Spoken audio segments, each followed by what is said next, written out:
자, 안녕하세요. 한국사 6차시 수업을 시작하도록 하겠습니다. 우리 지난 시간에 이어서 오늘은 삼국시대의 연표를 전체적으로 그려볼 텐데요. 선생님이 먼저 한번 이렇게 정리를 해봤습니다. 보면은 태조왕부터 김춘추, 태종무열왕까지 이렇게 쭉 흐름을 볼 수가 있죠. 여러분도 이렇게 똑같이 그려볼 텐데 우선은 선생님이 올려준 그 PDF 파일 그거를 참고해도 괜찮고 연습장에 적어가지고 나중에 따로 정리를 해도 괜찮습니다.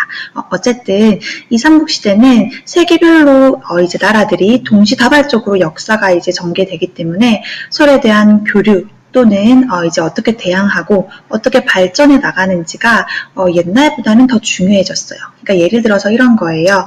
만약에 3세기 때 백제는 이러한 상황이었는데 그때 당시 고구려나 신라는 어땠는가 이렇게 동시에 이제 횡적으로 물어볼 수가 있는 거죠. 그걸 알려면 이렇게 연표의 흐름이 머릿속에 반드시 들어가 있어야 합니다. 해서 이번 시간에는 연표를 한번 완성해 볼 텐데 바로 이제 1시간 안에 완성을 못할 것 같아서 오늘은 광개토태왕까지 그러니까 즉 5세기 초반까지 먼저 적고 그 다음 시간에 이어서 완성을 해보도록 하겠습니다. 자, 그럼 시작해 보겠습니다. 자, 이렇게 이제 한번 시작을 해볼 텐데 여러분 왕별로 선생님이 색깔을 다 다르게 표시를 해놨습니다. 파란색 왕들은 국가의 기틀을 잡은 왕, 그 다음에 노란색 왕은 위기를 맞은 왕, 그 다음에 핑크색 왕은 발전을 이룩한 왕이라고 생각을 하시면 되고요. 이 왕들이 사실 전부는 아니에요. 그래서 중간중간에 선생님이 다른 왕들의 이야기도 할 텐데 어쨌든 꼭 기억을 해줬으면 하는 왕, 그러니까 흐름을 이해할 때 반드시 알아야 되기 때문에 이제 이 정도 왕은 머릿속에 딱 넣어주시면 되겠습니다. 자, 그럼 고구려부터 먼저 한번 볼게요. 자, 먼저 이렇게 확대를 해서 한번 보겠습니다. 먼저 고구려는 우리 누구에 의해서 건국이 됐죠? 주몽이죠. 주몽. 여기다가 주몽이라고 적어볼게요. 자, 그리고 백제는 운조입니다. 운조. 자, 같이 선생님이랑 공부한다 생각하고 차근차근 한번 따라와 보세요. 자, 운조. 그 다음에 신라는 3명입니다. 3명. 박석, 김입니다.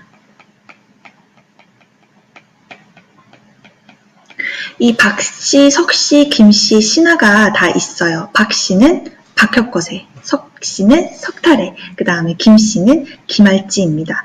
그래서 일단 신라는 이렇게 적어두고요. 자, 여러분 주몽은 어디에서 왔어요? 주몽은 바로 부여에서 왔죠. 자, 부여를 여기다가 적어보시고 부여.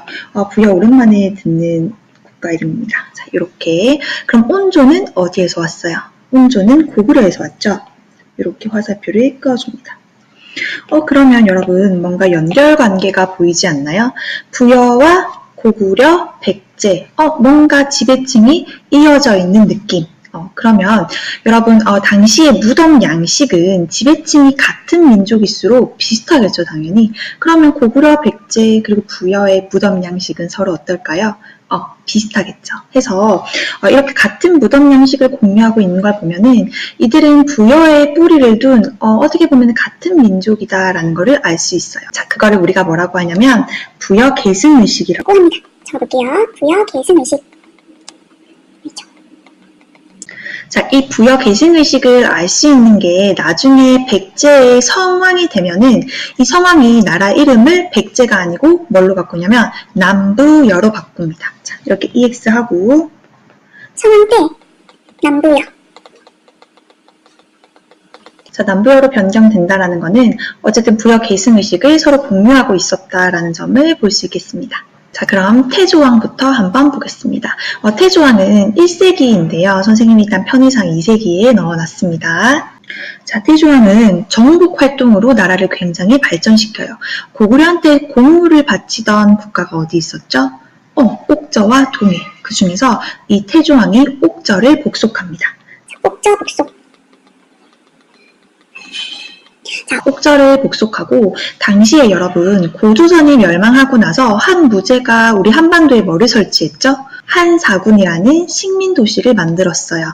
그런데 이 한사군은 중국인들이 지배자잖아요. 그래서 이 고구려인들은 이 한군현, 이 한사군 애들이랑 이제 대항하면서 성장을 하게 됩니다.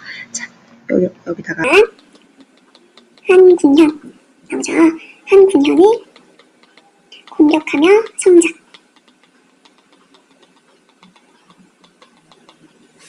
자, 한 군현을 공격하며 성장을 했고, 그 다음에는 이제 고국 천황으로 넘어가 보겠습니다. 이 한 군현의 위치에 대해서는 학자들마다 굉장히 이제 학설이 다릅니다. 중국에 있었다라는 사람들도 있고, 우리 한반도에 있었다라는 사람들도 있는데, 어찌됐든 그게 정설이 무엇이든 간에 이 고구려와 한 군현은 가까이에 있었고, 이들과 같이 싸우면서 고구려가 성장했다라는 거, 그 정도만 이해하시면 되겠습니다.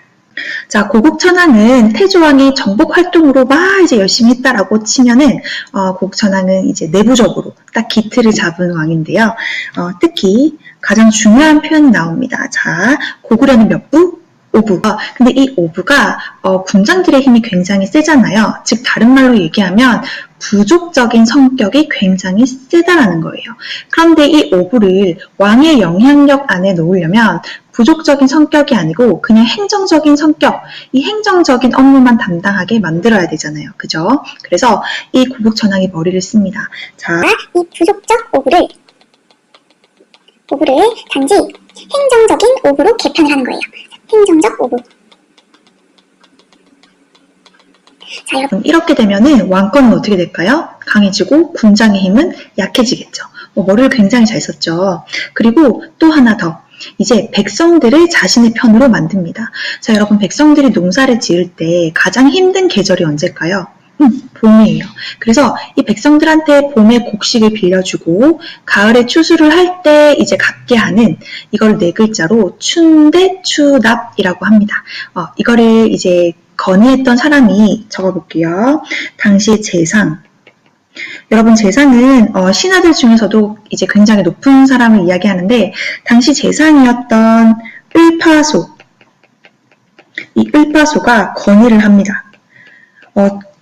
폐하 백성들이 힘드니까 이 진대법을 한번 실시해 보시옵소서 하면서 진대법을 실시를 하는데요. 진대법.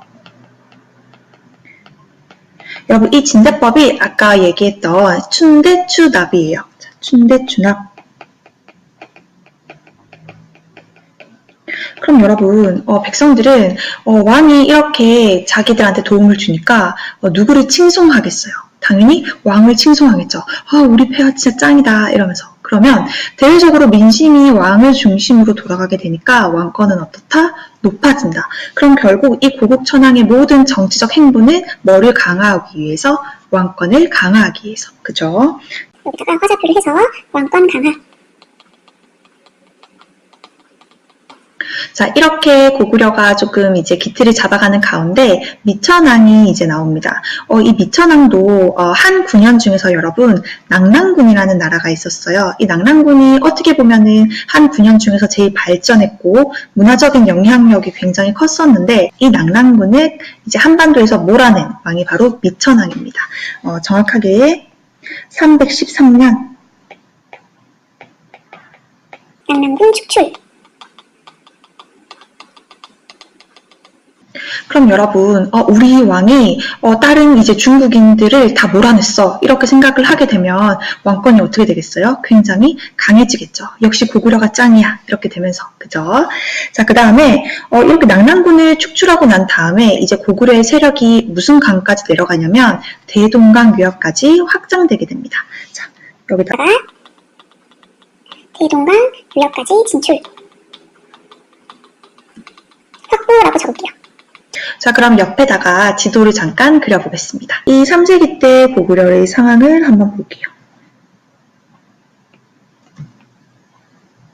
오늘 천천히 할 거니까 한번 보세요, 여러분. 자, 여러분 이렇게 확대를 좀 해보면 여러분 고구려는 수도를 2개 배웠죠. 하나는 첫 번째는 졸분, 두 번째는 국내성이었어요. 그죠? 근데 둘 다 산악지형이어서 약탈 경제가 굉장히 발달했었다고 했습니다. 그죠? 그런데 이 고구려와 낙랑군의 위치가 가까워서 어쨌든 이 미천왕 때 낙랑군을 축출하고 대동강 유역까지 확보를 한 거예요. 여러분 근데 강이 있으면 평야 지역이 많잖아요. 그죠? 그러면 농사를 많이 지을 수 있겠죠. 그럼 고구려는 어떻게 된다? 굉장히 성장한다. 한국사에서 많이 나오는 강을 한번 그려볼게요. 자, 이렇게 이렇게 해서 이게 무슨 산? 백두산, 그죠? 자, 백두산을 중심으로 이거 한번 했었어요, 그죠?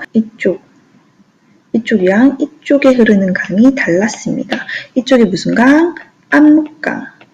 이쪽이 두만강, 그죠? 그리고 이 압록강 밑에 여기를 청천강이라고 해요. 청천강. 청천강. 자, 근데 이 청천강을 옛날에는 무슨 강이라고 했냐면 살수라고 했어요.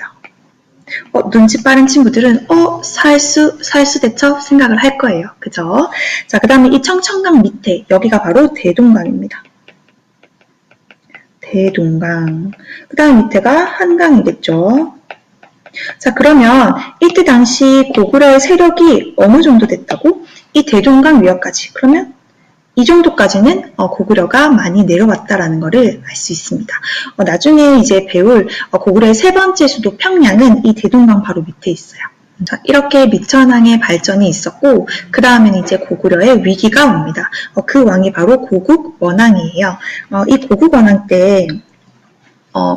때 백제가 이제 굉장히 발전하게 되는데 이 백제의 근초고 왕이 쳐들어오게 돼요. 자, 우리가 이거를 화살표로 한번 그어보겠습니다. 화살표로 그어보겠습니다.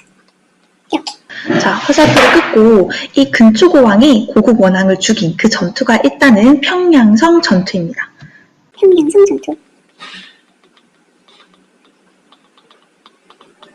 여기에서 화살을 눈에 맞아서 이제 죽게 됩니다. 전사라고 표현을 할게요. 그러면 고구려의 입장에서는 나라의 왕이 죽었어요. 그러면 고구려의 대대적인 국가의 위기겠죠. 그죠? 고구려의 위기. 그런데 이 위기를 극복하는 왕이 나오게 됩니다. 그 왕이 바로 소수림 왕인데요. 선생님은 소수림 왕을 제일 좋아합니다. 물론 이제 전성기 때 왕들도 정말 멋있지만 위기를 기회로 바꾼 왕들은 흔하지 않습니다. 그만큼 개혁을 정말 처절하게 정말 이제 노력을 했던 왕인데 이 소수림 왕을 한번 볼게요. 자, 먼저 소수림 왕은 그렇습니다. 개혁을 통한 위기 극복. 자, 이렇게 개혁을 통한 위기 극복을 어떻게 했는지 보면은 첫 번째 율령을 반포합니다. 율령 반포. 자, 그 다음에 불교 수용. 불교를 수용하고 그 다음에 태학을 설치합니다.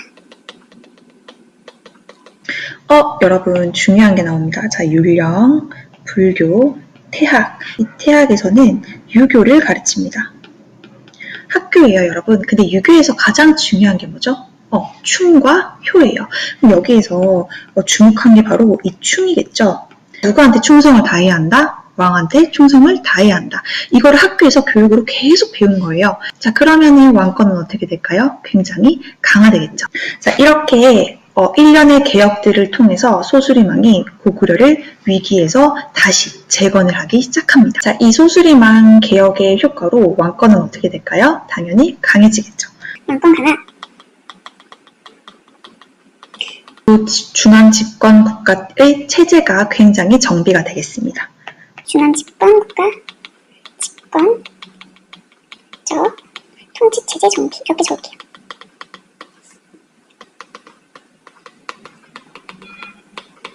그래서 이 소수림왕의 이제 이런 개혁이 있었으니까 광개토태왕 때 와서 전성기를 이룩할 수 있겠죠.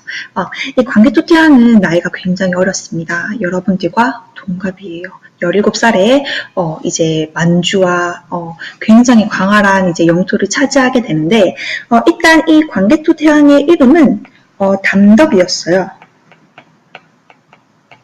그리고 그 유명한 이제 담덕이의 아들 장수왕의 이름은 거련입니다. 거련. 자, 선생님이 이렇게 왕의 이름까지 왜 가르쳐 주냐면 작년 수능 때 장수왕의 이름이 나오는 사료가 나왔었어요.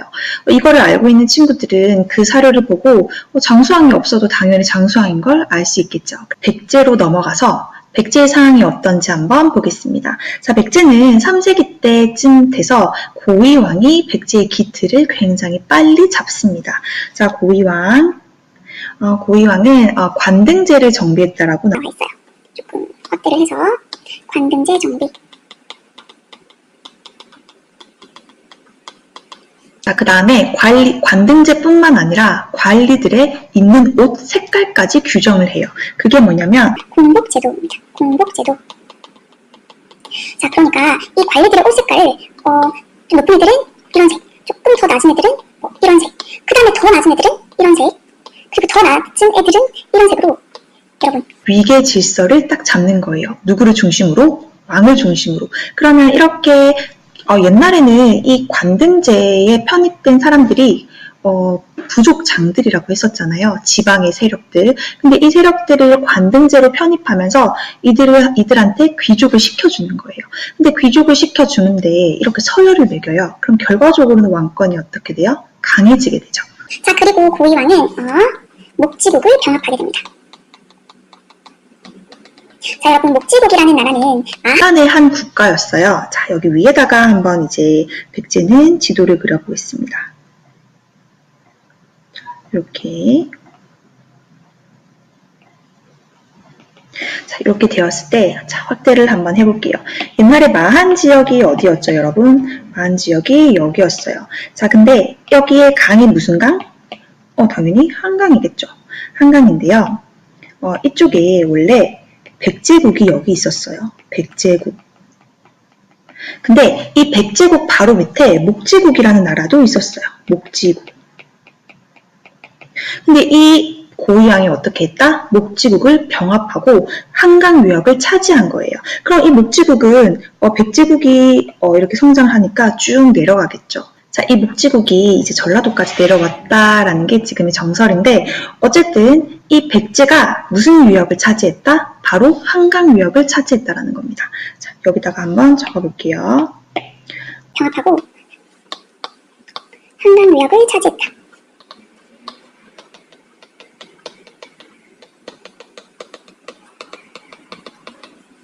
자, 한강유역을 차지했다라는 거는 백제가 성장하는 데 있어서 굉장히 긍정적인 요소로 작용을 했을 겁니다. 여러분, 한강유역을 차지한 뭐가 좋아요? 한강은 굉장히 교통도 발전되어 있고 평야도 드넓고 오히려 외적을 방어하기에도 좋고 중국과 교류하기도 좋아서 선진 문물을 받아들이는데 굉장히 좋습니다. 그래서 삼국이 서로 한강유역을 이제 차지하려고 나중에 막 싸우잖아요. 그래서 보통 전성기의 왕들은 한강유역을 다 차지하고 있습니다. 근데 이 백제는 시작부터 한강유역에서 하게 돼요. 그러면 발전이 어때요? 굉장히 빠를 수밖에 없습니다. 그래서 다른 나라들보다 전성기가 굉장히 빠른 거예요. 자, 그럼 여기다가 한번 적어볼게요. 차기 때문에 빠르게 성장.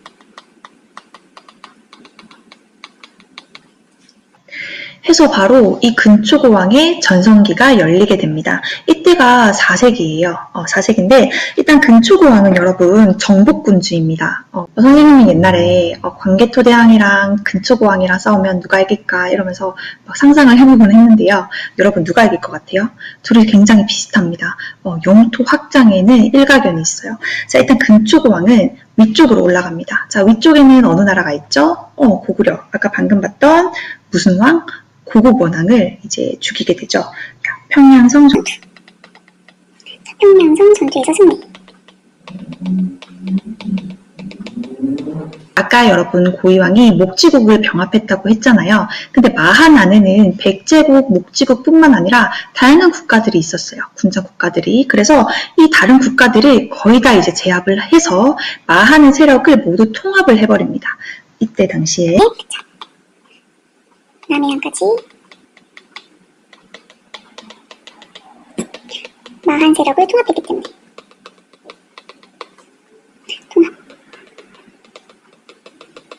해서 이렇게 남해안까지 진출하고 여기에서 그치는 게 아니고 중국과 일본과도 굉장히 사이좋게 지냅니다. 잠깐 지도로 올라가 보면은 자, 이 백제는 이쪽 여기에 당시에 중국의 왕조인 동진이 있었고요. 여기에는 일본 전에 우리가 외라고 불렀죠. 이 외랑 굉장히 사이가 좋게 지냅니다. 그런데 이 외와 동진은 물론 교류를 하기는 했지만 조금은 달랐어요. 그걸 뭘로 볼 수 있냐면 자, 여러분 우리 근초고왕이 일본 외왕한테 칼을 선물을 해줬는데요. 이 칼의 모양이 어떻게 생겼냐면 한 번씩은 봤을 거예요. 이렇게 생겼습니다. 자, 이게 뭘까요? 칠지도죠. 칠지도를 이렇게 바친 게 아니고 하사를 했다고 합니다. 자, 칠지도 하사. 자, 칠지도를 하사를 한 거기 때문에 당시의 백제어의 약간 관계를 우리가 유추를 해볼 수 있고, 자, 여기다 적어볼게요. 중국과 중국외와 교류를 많이 했다. 라고 합니다. 칠지도. 당시에 중국의 왕조가 어디라고요? 동진이라고요. 그래서 이 동진이랑 굉장히 친하게 지내다가 칭류왕 때가 되면은 동진에서 불교를 받아들입니다. 선생님 지난 시간에 중국 불교를 받아들였다고 얘기를 했었죠. 그래서 이 중국으로부터 칭류왕 때 불교를 수용하게 됩니다. 자, 불교 수용. 그럼 여러분, 백제는 칭유안까지 보면은 굉장히 지금 발전과 기틀을 동시에 막 해나가고 있는 모습이 보일 겁니다. 그죠? 그런데 이 상황에서 신라를 한번 보세요.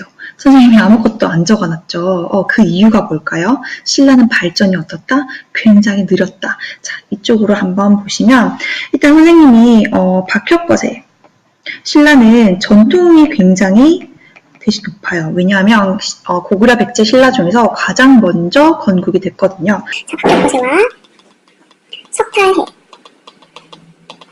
그 다음에 김할지 이렇게 있었는데 이 박씨, 석씨, 김씨가 같이 했기 때문에 왕도 어떻게 해야 돼요? 교대로 해야 돼요. 그러면 왕권이 강해질 수가 있을까요?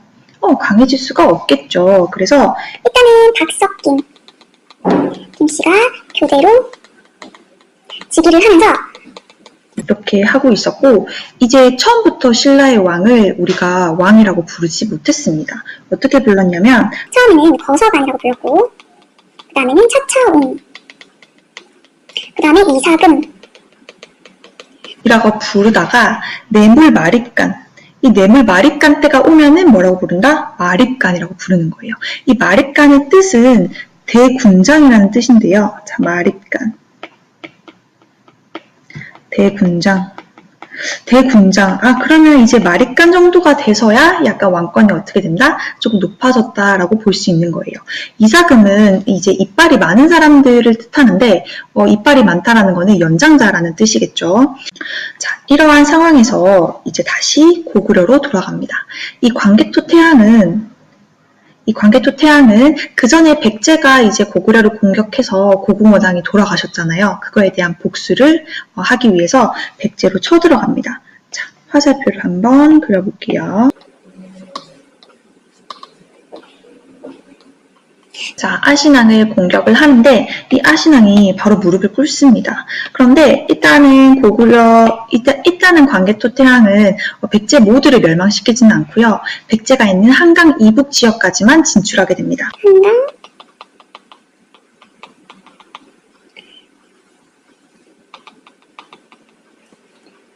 자, 백제를 공격해서 한강 이북을 차지하고 이제 위쪽으로 가죠. 만주 지역도 차지합니다. 만주 지역 차지. 자, 여러분 만주가 어디라고 했어요? 자, 옆으로 다시 봅시다. 자, 광개토태양 때 우리 고구려, 여러분 이제 조금 빨리 그릴 수 있겠죠? 자, 고구려가 아까 한강 이북까지라고 했어요. 자, 요 정도 되겠네요. 그죠? 여기다가 한강을 딱 그려보면 이 정도가 될 겁니다. 그런데 사실 이거보다 더 넓었겠죠, 당연히. 요 정도. 보이시나요? 여기가 만주예요. 이게 광개토태양 때 고구려의 모습입니다. 자, 이제 광개토태양은 또 다르게 독자적인 천하가 아닌 연호를 사용했어요. 이 연호는 그 해에 이름을 붙이는 건데 예를 들어서 이거예요. 자, 광개토태양 즉위 1년을 영락 1년, 즉위 2년을 영락 2년 이런 식으로 내가 즉위한 해에 뭔가 나만의 딱 그런 이제 이름을 딱 붙이는 건데 이건 여러분 자신감이 있어야 되겠죠. 그렇죠. 이 자신감을 우리가 뭐라고 하냐면 독자적인 천하관이라고 합니다. 적어볼게요. 이 연호가 당시에는 영락이라고 불렀고요. 이걸 통해서 독자적인 천하관이 있었다. 선생님, 자신감이 있는 게 그렇게 중요한가요? 라고 생각을 할 수 있겠지만 당시에 이제 동아시아의 질서는 중국 중심이었어요. 근데 물론 그때 중국이 뭐 분열기였기도 했지만 어쨌든 원래 중국의 연호를 사용해야 되거든요. 근데 이 중국 거를 외면하고 우리 게 짱이야 하면서 이제 자신감으로 이제 동아시아를 호령했다라는 거는 그만큼 고구려가 굉장히 진짜 이제 동아시아의 강자였다라는 거를 우리가 이걸 통해서 알 수 있겠습니다. 자, 그리고 이제 광개토 태양 때 제일 중요한 게 뭐냐면, 자, 400년의 일입니다. 자, 400년. 이 400년의 광개토 태양이 군대를 이끌고 친히 어디로 가냐면, 백제가 아니고 신라로 갑니다. 자, 400년에 신라를 구원해 주러 가요. 구원이라는 표현은 물론 이제 고구려 사람들 입장에서 쓴 표현이고요. 신라에 무슨 일이 있었냐라고 보니까, 자, 다시 이쪽으로. 자, 신라의 뇌물 마립간 때예요. 이때가. 근데 이 뇌물 마립간 때 옆에 금강가야 보이죠, 여러분? 이 금강가야가 왜? 그러니까 일본 애들이랑 힘을 합쳐가지고 신라를 쳐들어오게 됩니다. 자, 화살표를 한번 그어볼게요. 자, 금강가야가 뇌물 마립간으로 이때. 자, 금강가야 왜 연합군 뇌물 마립간이 있는 신라로 쳐들어오게 되는데 이때 신라가 이제 고구려한테 도움을 요청합니다. 구원해 주시옵소서 하면서. 그래서 이 광개토태양이 바로 달려갑니다. 광개토태양이 이렇게 달려가서 얘네들 어떻게 할까요? 다 무찔러 버려요. 근데 이 무찌른 거를 넘어서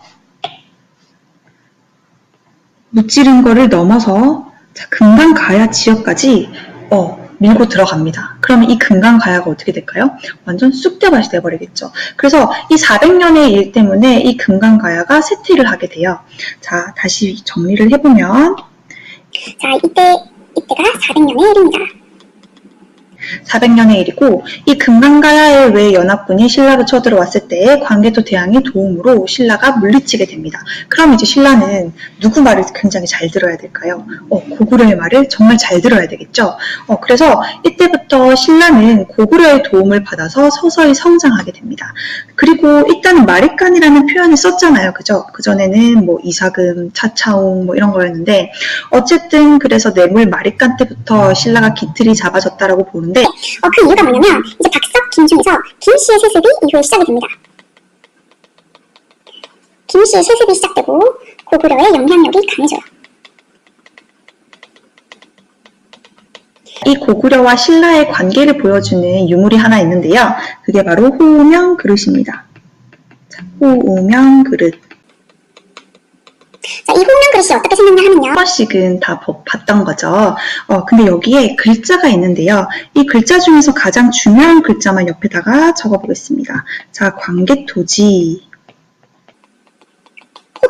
광개토지 호태왕이라는 글자가 있어요. 자, 이거를 한자로 풀이해보면 뭐라고 되어 있냐면 이 광개토지라는 거는 영토를 넓히신 호태왕, 이거는 위대한 왕. 이런 글자가 적힌 그릇이 신라에서 출토가 됐다라는 거는 신라와 고구려의 관계가 어떻다? 굉장히 이제 서로 영향력이 많고 교류를 많이 이제 했다라는 거를 볼 수 있는 거죠. 자, 그래서 이 광개토태양이 400년의 신라를 구원했다라는 거는 굉장히 중요합니다. 그리고 이제 아까 백제를 쳐들어가서 한강 이북까지 차지를 했다고 했잖아요. 당시에 백제의 왕은 아신왕이었어요. 자, 아신왕. 근데 이 아신왕은 사실 크게 중요한 왕은 아닙니다. 하지만 사료로 한 번씩 나오는데, 그 아신왕이 이 아신왕이 광개토태양한테 뭐라고 했냐면, 와, 이제 내가 너의 노예가 될게 라고 이야기를 했어요. 자, 적어볼게요. 내가 노객이 되겠소. 이 노객이라는 말이 노예라는 뜻이에요. 자, 그래서 이 고구려한테 무릎을 꿇게 되는 거죠. 무릎을 꿇음. 선생님이 이런 것까지 사실 적어준 이유가 역사는 스토리텔링으로 기억을 하는 게 되게 좋거든요. 그래서 일단은 한번 적어보고 나중에 쭉 읽을 때 이게 이런 이야기가 있었지 하면서 이제 넘어가면 되겠습니다. 자, 그래서 일단은 이 광개토태양의 발전, 그리고 아신왕이 광개토태양한테 무릎을 꿇은 것, 그리고 이제 광개토태양이 뇌물 마립간을 도와서 금강가야와 외까지 이제 물리친 거, 그리고 더 나아가서 금강가야가 이젠 쇠퇴하게 되고 대가야가 성장하게 되는 그 이제 상황까지 쭉 한번 봤습니다. 금강가야까지 한번 정리를 해볼게요. 자, 우선 금강가야는 지역으로 따지면 김해 지역이었어요. 이 김해 지역이었고 철을 굉장히 많이 생산했다고 합니다. 철 생산으로 굉장히 발전을 했었고요. 아까 일본이랑 같이 쳐들어왔었잖아요. 외와 굉장히 친했었어요. 외와 교역을 굉장히 많이 했다. 그러면 이 일본은 가야의 문화를 굉장히 많이 받아들였겠죠.